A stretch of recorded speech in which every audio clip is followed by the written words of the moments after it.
कर कुरान जो बाबा कुरान जो कानून ये राणीगा आलम से बोला जब कुरान मजीद के 5000 बाबा 5 को जान दो वाइट से वो जाहिर कर दो वडेरा सरदार अल्लाह ताला खुश रखे उनकी तौहीन न करो इन विचारन के लिए करे पेशाब कर दुआ के कुरान जाना है वो ताने असा हो तवारे टाइम में बजावण के बजावण के गल समझ में बाबा ता पाण पर कयो रंग लाए न लाए उन्हें मर्जी ये चवंदा नमाज़ी जो कम आ तो उमा जो कम आ त छटरी अची पुटाइण वारो को मालिक बाबा पुटाए उन्हें मर्जी न पुटाए उन्हें मर्जी ता त पाणो कम कयो उलमा ताज दरत हती थी वो तो बुरी बुरी फटजी पया ता उलमा के लाए वो ता के खाप ले पयो माण्हू इमा ताज एक इमा ताज बुडल ताज सभा ताज वो मौलवी के कुछ तो वरी वाला है ताज घर में गल समझ में अचे पूरे हमेशा खुशान तकलीफ में ताई मेरे के सुवात उलमा तक उन में गल समझ में अचे ओ या खुदा इन मुल्क में कानून कर कुरान दो ओ या खुदा इन मुल्क में कानून कर कुरान दो आयो मत रहो मुल्क पाकिस्तान दो या खुदा इन मुल्क में कानून कर कुरान दो कुरान की तालीम तालीम दिया बाबा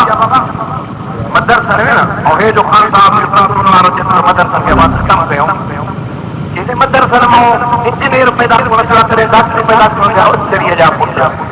कॉलेज में करे आलिम पैदा हो कुरान जो तो जी के मेरे नजर में नहीं पवे अरे बंद हुए कर जो कुरान के खिलाफ था पर अल्लाह को हमें बंद करना लाजमी अल्लाह से पास करने के बंद कर ओ या खुदा इन मुल्क में कानून कर कुरान दो आयो मत रहो मुल्क पाकिस्तान दो या खुदा इन मुल्क में कानून दो मीर मुर्तद मुस्तफा वारो तरीको तो खपे मीर मुर्तद मुस्तफा वारो तरीको तो खपे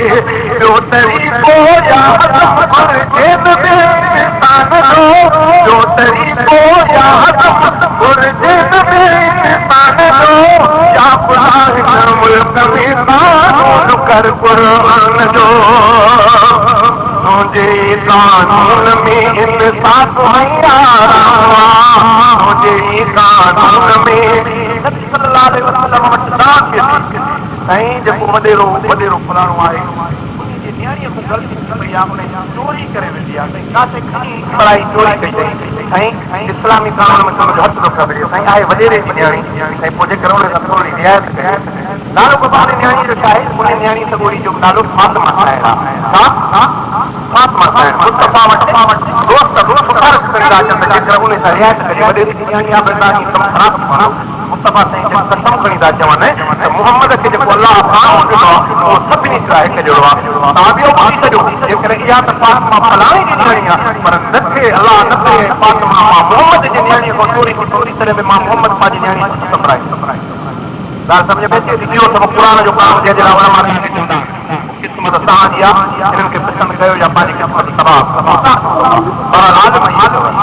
जेतो हुजे कानून में इंसाफ मैया कानून में इंसाफ मैया जंहिंमें पोखत सोना जंहिंमें पोखत सोना थोरो बि नुक़सान दो या खुदा इन मुल्क में कानून कर कुरान दो ओ या खुदा इन मुल्क में कानून कर कुरान दो आयो मुल्क पाकिस्तान दो या खुदा इन मुल्क में कानून कर कुरान दो आप लौट स्थान जो सरहद सजे पंजाब जो आप लौट स्थान जो सरहद सजे पंजाब जो इन तरीके में या खुदा इन मुल्क में कानून कर कुरान दो ॾाढो जंहिंमें कोन आई ज़ुल्म जंहिंमें कोन ॾाढो जंहिंमें कोन आई ज़ुल्म जंहिंमें कोन